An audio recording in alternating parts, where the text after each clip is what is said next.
Just that petition with nearly 6,000 signatures encourages state leaders to identify better ways to prevent violent crimes that lead people to death row here in Oklahoma.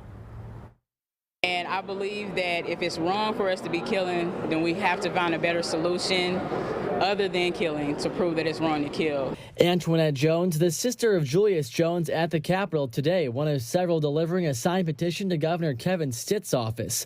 Those who signed the petition take issue with several components of the death penalty. That includes its effectiveness in combating crime, the way the sentence is carried out, and the potential killing of either the innocent or those with severe mental illness. I think there's a better way for us to give true justice, whether that's therapy or I don't know what those avenues mean, but I know there's got to be a better way for us to slow down and thoroughly look at those cases. Herman Lindsay, an advocate who traveled to Oklahoma for the event today, was on death row in Florida for 3 years before he was exonerated because of a lack of evidence. The biggest flaws?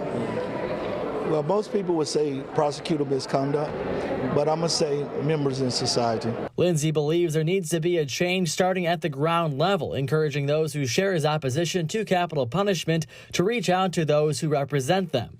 If their constituents would reach out to them and let them know it's okay to get rid of the death penalty, a lot of them would start talking about it and possibly getting rid of it.